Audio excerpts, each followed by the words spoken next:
بسم اللہ الرحمن الرحیم۔ السلام علیکم، میں ہوں ڈاکٹر نذیر صدیقی اور آپ دیکھ رہے ہیں میرا یوٹیوب چینل۔ ناظرین کرام، پچھلے کئی سالوں سے پاکستان اور بھارت کے درمیان کشیدگی بہت زیادہ رہی ہے۔ بطور خاص جب سے بھارت اور چین کے درمیان تصادم ہوا ہے اور چین نے بھارت کے بہت سارے علاقوں پر قبضہ کر لیا ہے، اس وقت سے لے کر پچھلے ہفتے تک یہی لگتا تھا کہ کسی بھی وقت پاکستان اور بھارت کے درمیان بھی جنگ چھڑ سکتی ہے، کیونکہ اس دوران کئی دفعہ ایل او سی پر بھارت نے اپنے معاہدوں کی خلاف ورزی کی ہے، جس میں پاکستان کے بہت سارے شہری شہید ہوئے ہیں اور بہت سی پراپرٹی ان کو نقصان پہنچا ہے۔ پاکستان نے اس سلسلے میں کئی دفعہ احتجاج بھی کیا ہے، لیکن پلوامہ ڈرامے کے بعد پاکستان اور بھارت کے درمیان جو ایک کشیدگی رہی ہے اس کا گراف ہمیشہ اونچا ہی ہوا ہے، کبھی نیچے نہیں آیا۔ لیکن رواں ہفتے دنیا حیران ہوئی ہے کہ پاکستان اور بھارت کے ڈی جی ملٹری آپریشنز نے ہاٹ لائن پر ایک دوسرے کے ساتھ رابطہ کیا ہے اور یہ معاہدہ ہوا ہے، یہ انڈرسٹینڈنگ ہو گئی ہے کہ اب دونوں ممالک ایک دوسرے کی پوسٹوں پر کوئی حملہ نہیں کریں گے، سویلین آبادی پر گولہ باری نہیں کی جائے گی اور دونوں ممالک ایک دوسرے کے ساتھ اعلیٰ ترین سطح پر رابطہ بھی قائم رکھیں گے۔ دنیا کو یقین نہیں آ رہا کہ اتنی کشیدگی کے بعد اس قدر جو نارملائزیشن ہے ریلیشن شپ کی، یہ کس طرح ہو گئی ہے۔ کسی نے اسے بھارت اور چین کے درمیان جو تصادم ہوا ہے اس کا نتیجہ قرار دیا ہے، کسی نے اسے جو بائیڈن حکومت کا پریشر قرار دیا ہے۔ ابھی یہ باتیں چل ہی رہی تھیں کہ ایک بھارتی اخبار ہے دا پرنٹ، اس نے خبر دی ہے کہ 2016 سے جو سارک کا ایک سمٹ کانفرنس ہونی تھی پاکستان میں، یہ جو 7 ممالک ہیں، اور یہ اس وقت سے منسوخ چلی آ رہی ہے کیونکہ بھارت تیار نہیں تھا پاکستان آنے کے لیے، اس کے وزیر اعظم تیار نہیں تھے۔ اب نریندر مودی نے اپنے مشیروں کے ساتھ یہ مشورہ کیا ہے اور بھارتی حلقوں میں یہ بات بازگشت آ رہی ہے کہ نریندر مودی 2021 میں یہ جو سربراہی کانفرنس سارک کی پاکستان میں ہونے والی ہے اس میں شرکت کرنے کے لیے سوچ رہے ہیں، اس لیے انہوں نے اس کی لیڈ لگائی ہے۔ اور یہ بھی کہ 2019 سے 27 فروری 2019 سے جب یہ پلوامہ کا ڈرامہ ہوا تھا اور پھر پاکستان اور بھارت کے درمیان جو پاکستان نے ابھی نندر کا طیارہ گرایا تھا، اس وقت سے لے کر ابھی تک دونوں ممالک کے ایک دوسرے کے اندر جو ایمبیسیز ہیں، سفارت خانے ہیں، وہاں ہائی کمشنر بھی جو ہے تعینات نہیں ہیں۔ اب یہ بھی انڈرسٹینڈنگ ہو گئی ہے کہ دونوں ممالک اپنے اپنے جو ہے ہائی کمشنر بھیجیں گے، تو یہ بھی ایک نارملائزیشن کی طرف ایک اور قدم ہے۔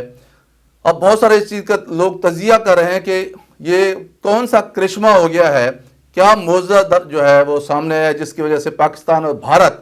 جو حالت جنگ میں تھے اب یہ تعلقات جو ہے معمول پر لانے کی خبریں آ رہی ہیں۔ بہت سیدھی سی جو ہے اس کی وجہ ہے، کچھ چیزیں جو ہیں وہ عالمی ہیں، کچھ داخلی مسائل ہیں بھارت کو۔ پاکستان نے تو ہمیشہ بات کی ہے کہ آؤ مل بیٹھتے ہیں، ہم آپس میں کشمیر پر بات چیت کرتے ہیں اور اقوام متحدہ کی متعلقہ قراردادوں اور کشمیریوں کی رائے کے مطابق اس مسئلے کو آپس میں حل کر لیتے ہیں، لیکن بھارت نے ہمیشہ اس سے اتفاق نہیں کیا اور بھارت نے اپنے اکھنڈ بھارت کی جو اس کا ایک خواب ہے اس کی تعبیر کے لیے ہمیشہ ہی پاکستان کو دباؤ میں رکھا ہے۔ لیکن حالیہ مہینوں کے دوران جب چین نے اسے صحیح طور پر دبوچا ہے اور اسے بہت سارا نقصان ہوا ہے، تو بھارت کو سمجھ میں آ گئی ہے کہ اب 2 فرنٹ پر لڑنا بھارت کے لیے بہت مشکل ہے بلکہ ناممکن ہے۔ اور ابھی ان کے ایئر چیف نے یہ بیان دیا ہے کہ اگر جنگ ہوئی مستقبل میں تو بھارت کو 2.5 محاذوں پر 2.5 فرنٹس پر جو ہے لڑنا پڑے گا۔ ایک تو سمجھ آتا ہے کہ پاکستان، ایک سمجھ آتا ہے کہ چین ہے، اب یہ جو آدھا فرنٹ وہ کون سا ہے، اب یہ نہیں پتہ چلتا کہ کیا اس میں وہ سکھوں کو اور کشمیریوں کو ان کے بارے میں اشارہ کر رہے ہیں یا کوئی اور تیسری قوت کا اشارہ کر رہے ہیں یا افغان طالبان کی بات کر رہے ہیں۔ بہرحال انہوں نے کہا ہے کہ 2.5 فرنٹ پر اب بھارت کو اب جو اگر جنگ ہوئی تو اس میں لڑنا پڑے گا۔ پھر امریکہ کی جو نئی حکومت ہے وہ انسانی حقوق کے حوالے سے ظاہری طور پر ایک اپنا جو ہے وہ نیریٹو رکھتی ہے، بھلے وہ عرب ممالک میں ہوں، بھلے وہ کشمیر کے حوالے سے ہوں، ایون ان کی وائس پریزیڈنٹ جو ہے وہ ان کا بھی یہی موقف رہا ہے کہ انسانی حقوق کے حوالے سے۔ اور کیونکہ کشمیر میں انسانی حقوق کی پامالی ہو رہی ہے، وہاں انٹرنیٹ جو ہے ابھی حال ہی میں بحال ہوا ہے، لوگ اب بھی وہاں پابند سلاسل ہیں اور لوگوں کے بنیادی حقوق معطل ہیں، آزادی نہیں ہے وہاں سپیچ کی، تقریر کی، اظہار کی، تو ظاہر ہے پھر امریکہ اس پہ دباؤ ڈال رہا ہے۔ تیسری بات یہ ہے کہ ہم نے امریکہ کو بھگتا ہے بحیثیت ایک فرینڈ، دوست۔ امریکہ کی دوستی جو ہے نا سب سے زیادہ خطرناک اور گھاٹے والا سودا ہے۔ امریکہ کی دشمنی اتنی تکلیف دہ نہیں ہے۔ بھارت نے بھی پہلی دفعہ دوستی بنائی ہے امریکہ کے ساتھ، اسے سمجھ آ گئی ہے کہ چین کے مقابلے میں اسے ضرورت تھی تو امریکہ نے کہا کہ میں آپ کے درمیان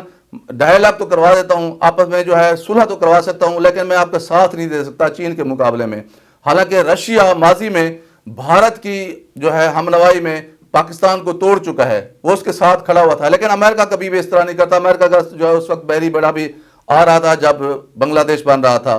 تو اب بھارت کو سمجھ آ رہی ہے کہ کوئی بھی ملک دوسرے ملک کے لیے جنگ نہیں کرتا، ہر ملک کو اپنے مسائل خود حل کرنے پڑتے ہیں۔ پھر پاکستان اور بھارت دونوں ایٹمی طاقتیں ہیں، یہ جنگ کے متحمل ہو ہی نہیں سکتے۔ ہاں یہ علیحدہ بات ہے کہ نریندر مودی نے، بی جے پی نے اور RSS نے پاکستان دشمنی، اسلام دشمنی اور بھارتی مسلمانوں کی دشمنی کی بنیاد پر اپنی قوم کو متحد ضرور کیا ہوا ہے، اور اسی دشمنی کی بنیاد پر وہ پچھلے 8-10 سال سے اقتدار میں بھی ہیں، اور یہی نسخہ انہوں نے سب سے آسان بھی سمجھ رکھا ہے۔ لیکن اب انہیں سمجھ آ رہی ہے کہ اگر یہ کشیدگی اور تصادم اسی طرح رہا تو پھر بھارت کو پاکستان اور چین کے خلاف بلکہ 2.5 موضوع پر لڑنا بہت مشکل ہو جائے گا، اور اس کی مشکلات ویسے بھی ہر جو ہے محاذ پر بڑھ رہی ہیں۔ یہی وجہ ہے کہ ان کے تھنک ٹینکس نے جو نریندر مودی کو یہ مشورہ دیا ہے کہ آپ پاکستان کے ساتھ اگر تعلقات ٹھیک بھی نہیں کرنے تو کم از کم منافقانہ سطح پر ہی صحیح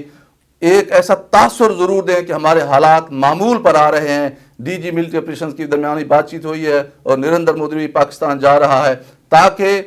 جو تصادم کی ایک تاثر ہے اس سے دنیا بھر میں ایک جگ ہسائی ہو رہی ہے۔ اور انہیں یہ بھی خطرہ ہے کہ جس طرح بھارت نے کوشش کر کے ہمیں 2012 سے گرے لسٹ میں فیٹ اپ کی میں ڈلوایا ہوا ہے، اب پاکستان اور چین نے بھی فیصلہ کیا ہے کہ کیونکہ بھارت